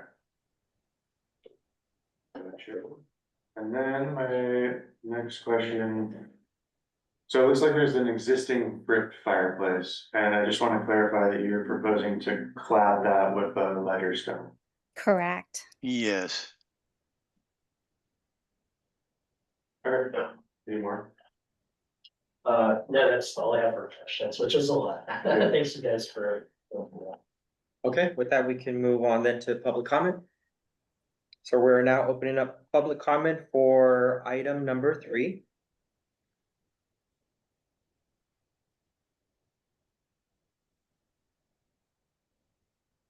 So I have no speaker request slips in person. If there's anybody online that would like to comment, please indicate by raising your hand. Okay, I see one. ID 3, please identify yourself. Yeah, hi, my name is Shannon Williams Barter, and I grew up on the coast, and I will end up on the coast. My parents own the house adjacent at 370 Nevada. And I want to make it clear, I have no opposition to growth and change. I just think it has to be really mindful. And I believe that there could be some more fine tuning on the Ellendale side of this remodel. It's very vertical, as we listened in the last at line item 2. There was talk about breaking up flat planes, and I feel like above the garage, the drive for the van storage is really creating a height, not a height issue, but verticality issue. A belly band possibly could help. The elevations show window headers that don't necessarily align. I don't think it's hard to tell. And I feel like it just appears that maximum personal usage, which everyone has a right to do, has taken precedence over design aesthetics. And I think a little more finessing on this side could definitely help mitigate the commercial look of this structure in a residential area. And then also on the shared side with my parents' house and this house, the ADU window is, from what I can tell, directly across from, very close to directly across from the primary bedroom window at 370 Nevada. And there is no screening, landscape screening as shown on the comparison of scale. I think it can be addressed with some landscaping.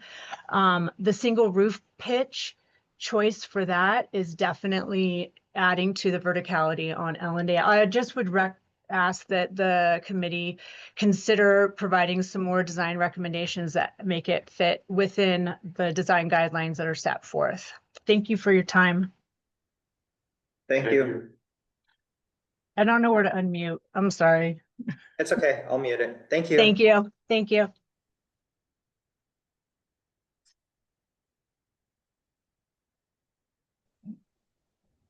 Okay, are there any additional public comments for anyone on Zoom that would like to speak? Please use the raise hand feature to indicate your desire to speak.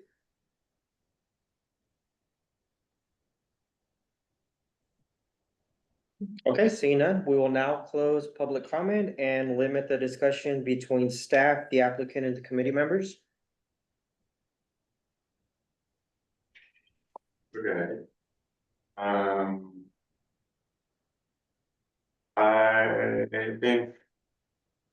I think we should start by addressing the comments made from the community. Sure, but before you do, I want to make a couple just general comments. Sure, yeah. One is, I commend the owners for reaching out to the neighbors to try to get neighbor support. That's always a very positive sign with the projects. Conversely, I also thought that the written comment that was submitted by Shannon, who I think spoke earlier, was also very well organized and aligned to a lot of, I think some of our discussion that we're gonna have a short meeting, so.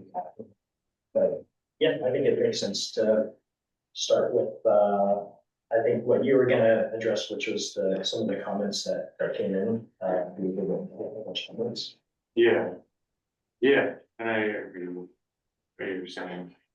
Um, I think one clarification that sort of eased some of the original comments that I had on the design is that the siding is recommended to be painted to match the existing or close to that.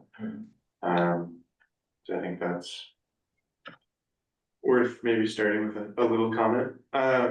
But yeah, let's get into the roof at that, what's this, the Ellendale Street side. Yeah, and Liz, if you could pull up like page 19 or A7. I know it's just a 2D view, but there's a. Well, maybe it's A6, but yeah, A6, go up, oh, sorry. Yeah. And I'm looking at different plans here, but, This one? oh, I'm sorry, page 17, yeah. Okay. Yeah, that one, but that's a lot of different roof pitches going on in the upper right. Yeah, it shows the roof going through the window. But go ahead, motion. So, Yeah, well, I actually would like to look at, this is page 17, if you go down to the elevation that we're kind of seeing a peak of the bottom left. Oh, no, up a page. Oh, yeah, that one, upper, yeah, upper left, I guess. So. This is, sort of echoing something we commented on item 1 today, but this is sort of in the land of the not do this in our design guideline brochure that I'm holding in my hands. And I think, sort of addressing the comment or addressing the section in wall articulation, where it sort of elaborates on long or tall walls and boxy appearance. There's one specific requirement that I'll point to again, which is to require at least one step or offset extending the grade on the long dimension of the house. I think we've got that, but we're sort of still boxy with that left side. Mhm. And I think just sort of something that was coming to mind quickly in terms of ways to solve this is potentially hipping that roof so it does return down at the, what's this called? At the Ellensfield side. Because we are getting to about a 12-foot, or yeah, 12-foot plate height for that upper level anyway. And so I just wanted to discuss that, I guess, with the design team. yeah, Moshe, I was actually gonna point out, if you go to the A8, which is page 20, the A8. It even illustrates that point, yeah, more where that's on the second floor plan there, like on the top of that. That's a continuous 60-foot plus length on the second floor, where on the first floor, there's actually articulation. If you scroll up just a little bit, yes, there's articulation. I mean, it's not, But you're talking about the back of the house. I think that's the Ellendale side. No, that's the back. Is that? Correct, that's back. Okay, but that side isn't great either. Well, I'm just curious, like, I like your idea about like that roof, but, you know, I'm curious if individuals on the call have an idea about how to fix that. Yeah. Again, overall, the issue is facade articulation. And it's, you know, 2 stories for over a 60-foot span. Jody, I did see you raise your hand. Yeah, wonderful. Thank you. Yeah, so when we were looking at that roof line, we did consider bringing it down on Ellendale side. However, when we did our solar study, it impacted the amount of passive solar that we would be able to acquire from that roof significantly. And it is a big priority for Paul and Janet to have solar and battery backup at their home because the local area is known for prolonged, power outages and whatnot. And with the thinking and priority of aging in place, we want to ensure that they have a proper electrical ability with their home and medical equipment. Is that the only consideration? I'm sorry? Is that the only reason you guys proposed the shed roof? That's exactly why we did the roof the way it was to maximize our solar. Yeah, because that's. The other roof wouldn't accommodate it. Well, the approved plans in 2021, look more like the original house than this modification. I think in a large part because of that, one slope, if you will, and Yeah. I think one of the comments in the letter was about the commercial appearance, and I would agree, it's sort of a apartment building style size for to have like a 60-foot plus length building. It's, yeah, to me, it's just that big, sort of forehead on that, on the addition side. That I think we need to talk about how we're gonna, sort of. So mitigate. when we read the neighboring comments, we did take some time to actually reflect and bring forward a different design, which incorporates a belly band and a mix of materials on that front. If it is something that you would like for us to send to you for consideration, we're happy to do so.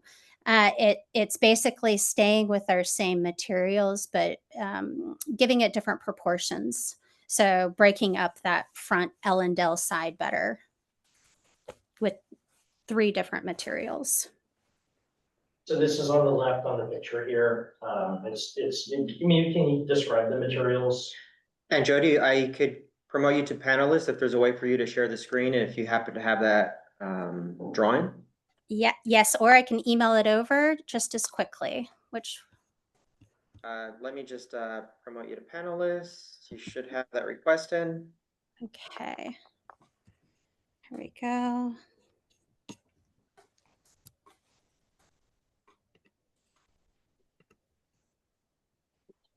Yeah, actually, it's a very. Okay. You have like this. Share. Yeah. Yeah. I'd rather. We'll need whoever's sharing, right? It says you cannot start screen share until the other participant is sharing. Okay, let me. Yeah, I think I'd like to see that roof, that eave come down, and I'm happy to entertain different ways, but I think. Yeah, if you can just email that to me, then I can try to do that. No problem. Let me get that over. Good way, in my opinion. The other consideration that we had with the roof too was this area is surrounded by beautiful Monterey cypress, large vegetation, and they also have a lot of debris. And so in looking at potentially, even considering a flat roof, we were concerned that the debris buildup there was going to be problematic for the home.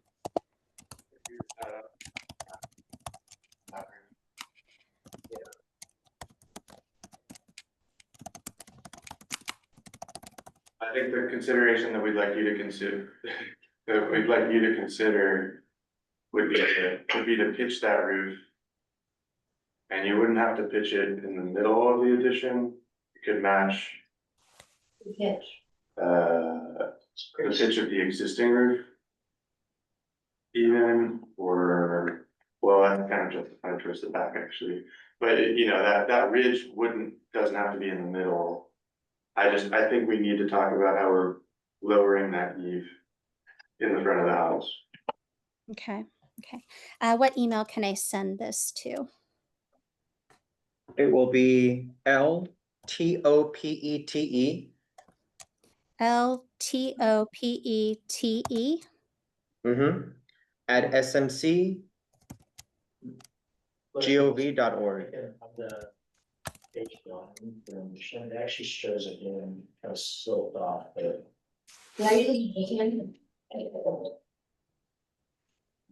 This shows a nice, like, pitch on all of these, right? it's almost if this one could actually pitch the other way too. Yeah, and I think that ridge can be, they're getting their soul. That's bringing that ridge down, for the half, Yeah. Like it doesn't have, our ridge doesn't have to be.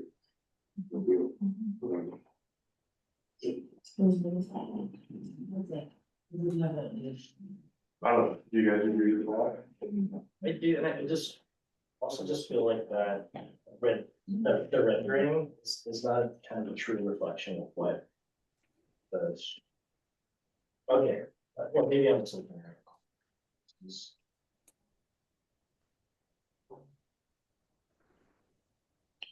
Okay, that other alternate rendering was sent over.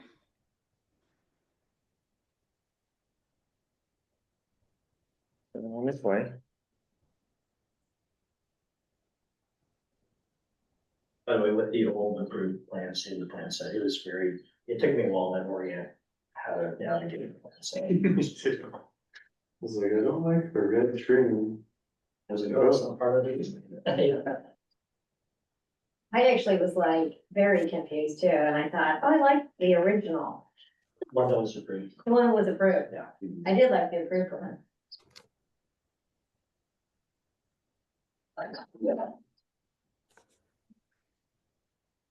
And I mean, Jody, just overall, something to kind of contemplate, I think that's a general consensus here. You had kind of mentioned that you wanted to, like the design intent with this redesign was to go more the style of the original house. And Mhm. I don't know if I necessarily agree with that. It feels like the approved design seemed to be more close to the current design of the house versus this redesign. Mm. I don't know if I agree with that, but I do think the scale was more in line. Yeah, but the scale seemed better. I think Yeah. that's what it is. Because the roof lines match more of the neighbors, kind of, Mhm. yeah. With okay, And that was before they learned that they were going to have a family member living with them too. gotcha. So can we go back to some kind of rendering? Yeah, well.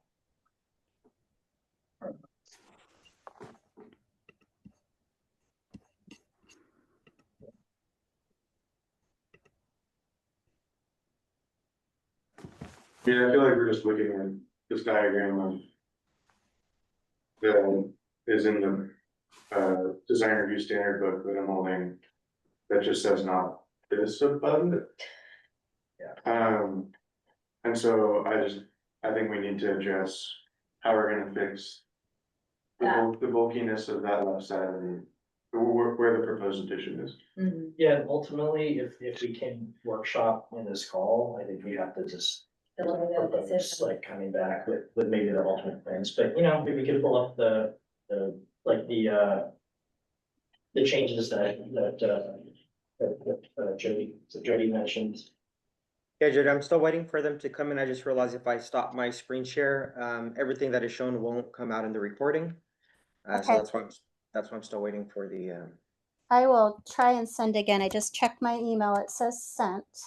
So, The other thought here, Jody, is that when you just look at the rendering, it because you've got such articulated roofs on the front of the house, and then you just have kind of a, I don't know, it's almost like a shed roof, right? Just a single pitch down on the back of the house. It feels like architecturally an addition. And it screams kind of like, we added this part on. And I don't know if that matters to you, but I think, you know, that's probably the concern being raised by your neighbor, is that it doesn't really architecturally fit.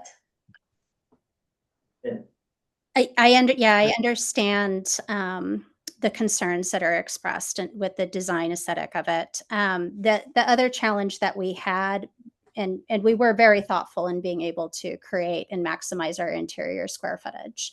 It is a valid observation. And the reason being is because we're on a corner lot, our setbacks, we have 2 front setbacks that we have to fall by, which then limited our ability to push the house out further. We were limited with our setbacks, is what I'm trying to get at. Understand all of that, but we're not asking you to change the interior footprint of your square footage, we're asking you to change the roof line. Right. And the goal the priority prior was to give that roof line as much, or give that roof as much space for solar. And then it was preferred by the owners to have the single pitch, to help debris, fall, go off the roof, basically. Yeah, and I guess what we're asking you to do is, maybe consideration for the design review standards that would eliminate some of that solar on that addition. Jody, can we do can we change the pitch of the roof and not give up footprint in the ADU? So we can. It's not gonna, the hard thing right now with the roof line of the existing home and where that dormer was created was because it's so drastic that we weren't able to achieve interior square footage. It wasn't like the existing home has an open loft. We're not asking you to match that existing pitch, we're just asking to lower that eve height of where the. Well, one thing is, it's like, so the slope right now, so it's taller on the Allendale side than on the other side. Yes. What if it flipped? What if it sloped the other way? Is that gonna affect your interior square footage? If it sloped the other way, it would not affect the interior square footage. However, it would affect our solar production. Because you're nominally, the pitch is nominally facing south. May I ask a question? In looking at this pitch and trying to address that left side on Ellendale, we really weren't in favor of doing like a center ridge because of the solar production. If we dropped the front of it though and gave a smaller pitch to this, would that be sufficient? Yeah, Louise, can I go into It would help a lot. Side elevation. Because if you created a different kind of roof than just like the shed roof, and you more tried to architecturally match the front part of your house by creating alternating pitches. So That's I think exactly. if we make a ridge somewhere at the, max, or like the existing ridge height, and bring that down, I think I would like to see that come down almost to the head of the Yeah, it window. doesn't have to be symmetric, right? None of the roof line is symmetric anyways. Yeah, I think that would help a ton. I would be happy I guess, from my point of view, I'd be happy to recommend the project if we could get. Well, that I'm wondering approved. if like, there's a condition we can provide that's giving them the design freedom, if you will, that it's just like, hey, on the extreme side, it needs to be reduced by whatever. I think that's 4 feet. Yeah. I think it needs to come down. I don't wanna scale that, but it looks at about 4 or 5 feet. Which is pretty significant. Yeah, but I mean, there's nothing up there. So you're sort of just bringing your roof line down to meet your window heads. Well, the one thing is I think the floor plate starts pretty high because of the high RV thing, the camper thing. They've got 12 feet at that high end. Oh, on the second story? Yeah. Okay, yeah. Yeah, he's accurate. We do have, we do have some space to give.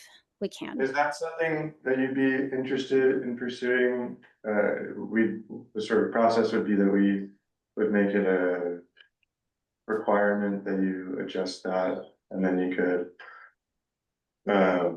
move along in the process without potentially coming back here.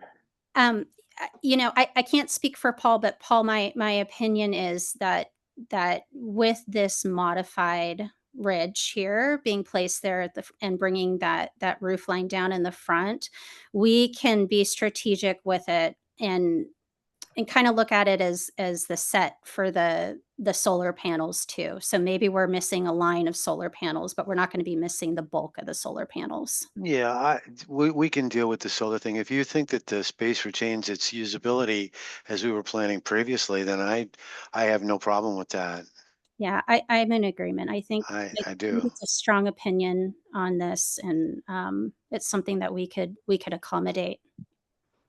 Yeah, and again, for us, you know, like we obviously, you know, you guys don't want to be forced in kind of making decisions necessarily on the fly, but that would, you know, conversely, that would mean coming back here with the revised design. So we're trying to balance all that.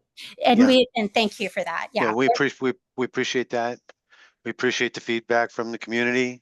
Where, you know, we've talked to tons of people. Every neighbor looking at the front of this plan, every neighbor who looks at it has signed and submitted. So we're sensitive. We've been here a long time. We love this neighborhood. So Yeah. we appreciate your helping us through this. This is I think we can do this. Yeah, I think so too. I think that's a great solution, great compromise, and something that we can accommodate. Minimum 4-foot drop at the Ellendale side. Like, Yeah.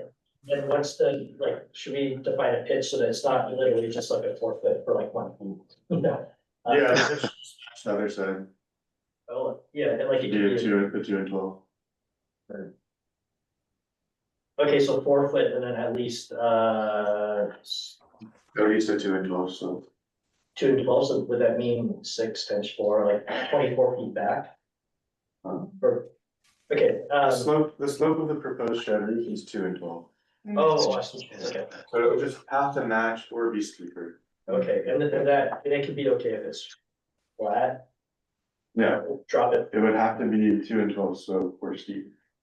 okay, gotcha. Well, I'm concerned about it being steeper, because what if you just cut it down 4 feet and you just almost go vertical, No, you know? it wouldn't be. I don't think, he's recommending that would- dropping it down to above the windows, Yeah, but I if think you look the other side. Yeah, I guess when I mean this, you guys can't see this because I'm pointing with them, but we don't want to just to do like a very decorative, like, okay, we're just gonna go 4 feet down here and then, you know, like it needs to be a minimum. so do we match the ridge here? Or just provide it has to at least be like a 1-to-1, if not, It's 50 feet long. So it has to be a 2 and 12? well, or, yeah, a pretty wide range so that they have design freedom, if you will. But I just don't want it to be like really decorative, like, you know, just to.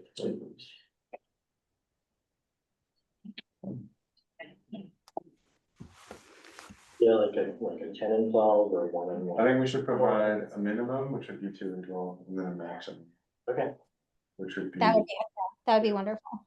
yeah, I think that's great, just as long as it's not like whatever 1. Yeah. Something basic stuff. So I think, and we'll be pretty liberal, I think.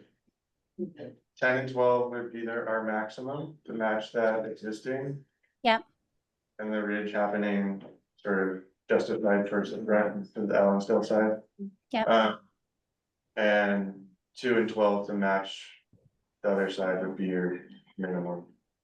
Beautiful. Great. I think that you rolled the fine. I have a couple of other things if we're ready to move on.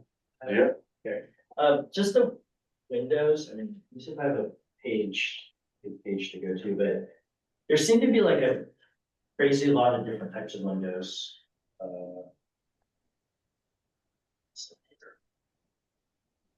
This is it, I noticed that too, because they've got. Like, things. Yeah, that's a snapshot, but just, yeah, a lot of, was this just trying to use existing framing and then? So yeah, the majority of all the existing windows stay. They're replaced for like, yeah.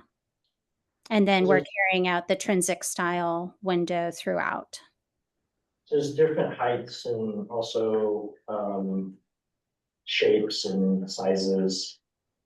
So we really love the mix of having a circular window in it. We feel that it breaks up the blockiness of the backside of the house. And all of those windows there too, you know, we have them specified as privacy windows out of respect for the neighboring windows. And so we felt just having that shape just gave it a little bit more design to it. And did you think about carrying that to the Ellendale side too? We did. We played with it at that front entry at the front of the sliding door where you see the rectangle. We looked at taking a circle window up there. I think I would be pleased as could be to add another circle. But that would be Paul and Janet's call on that one. If they would want to do that or revert to all rectangular. Yeah. Kind of quirky, kind of matches the existing home. I'm confused. Jody, are we talking about at the ADU? I mean, like on the other side of so on the side of the house from, there's a circle on the ADU side facing Dave and Chris's house. Yes. Then are we saying we would put a circle on the front?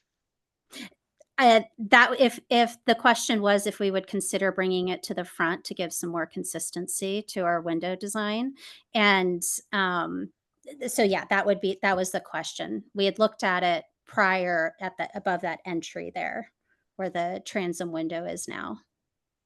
Okay, so I mean, we kind of talked it through a little bit. Well, we're more than happy just to make it a recommendation because I think we have different maybe on that, but it would just be a, you know, please consider.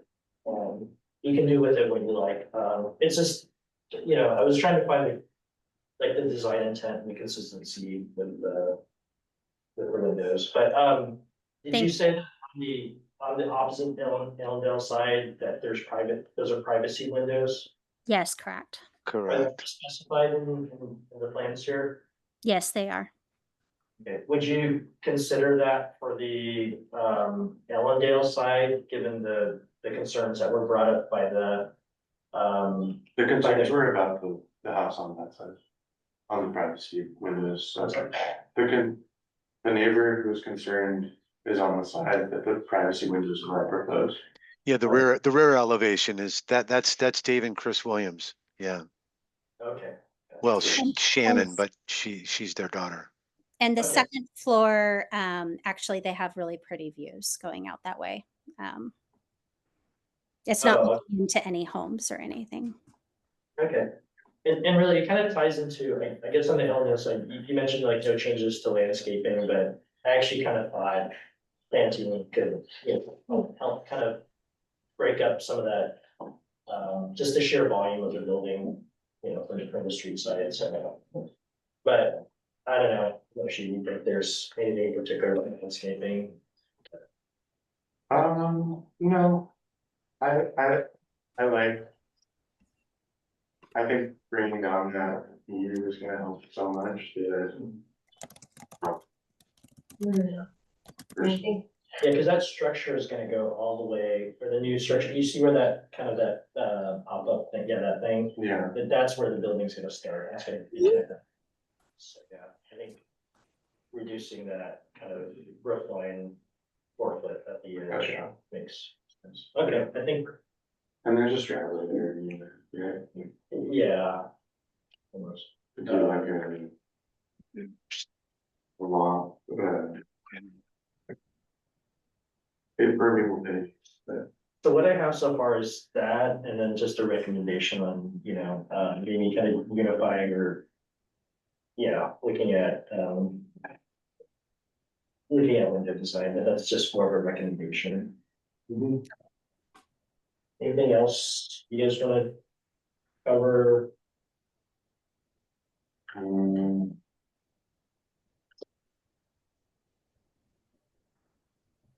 No, I think that's all for me.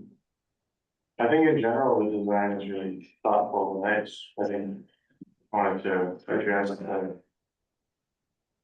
what we addressed. Thank you. Yeah, I agree, there's some thoughtfulness there, I mean, to me, it's like, the number one intent is to be maximize the square footage, I'll just do it. It's, everything is mixed out to the. And I would probably challenge them for this stuff, but, I can't really, I didn't dig into it, you can have to really see what else is going to put in this. I thought it was a compliment, but that's. That's gonna be part of the building structure.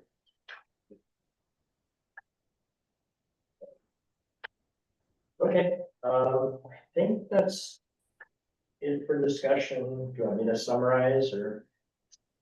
Yeah. Yeah, so at least, based on the discussion, the applicant does have the option of either asking the CDRC to take a vote, or if you'd like, based off what you heard, for this to be rescheduled to another CDRC meeting. We would appreciate a vote with the accommodations that we are willing to go Yep. forward with. Yeah. Okay, so before making a motion, yeah, it'd be helpful to clarify what would be a recommendation versus a requirement. Start, we're giving feedback on the design of the matching siding. Okay, And on the design with the stone above the door. But not on the sides of the front door. But I just want that to be clear. okay, so let me try to include that and summarize it Yeah. at the same time into a motion. So we would be making a motion to, let's see, recommend. Okay, recommend a design review permit, with one condition. Which is to, drop the roof line on the elevator side by a minimum of 4 feet. And we'll specify a minimum and a maximum slope that we. Minimum slope would be 2 and 12, maximum would be 10 and 12. Okay, minimum of 2 and 12 and a maximum of 10 and 12. The match, yeah, 12. match the existing. With three additional recommendations. The one is just confirmation that the siding is being matched to the existing. That there'd be stone above the door. Is that you already want the stone to continue? No, That's okay. as drawn. Oh, as Stone above the door, as drawn in the on rendering. the rendering. Okay. Again, that's a recommendation, not a condition. And the third recommendation is to look at unifying or reducing the number of window styles and treatments. Okay, we have a motion, so with that, we'll move forward to a vote. Moshi Porter Yes. and marked in. Okay, this motion has passed. Next, this item will be reviewed by the planning staff for a decision at a later date. So that is the last item on the agenda. Would anyone like to make a motion to adjourn the meeting? Well, thank you guys. And the call. Thank you. Thank you so much. Thanks very much. We'll make a motion first.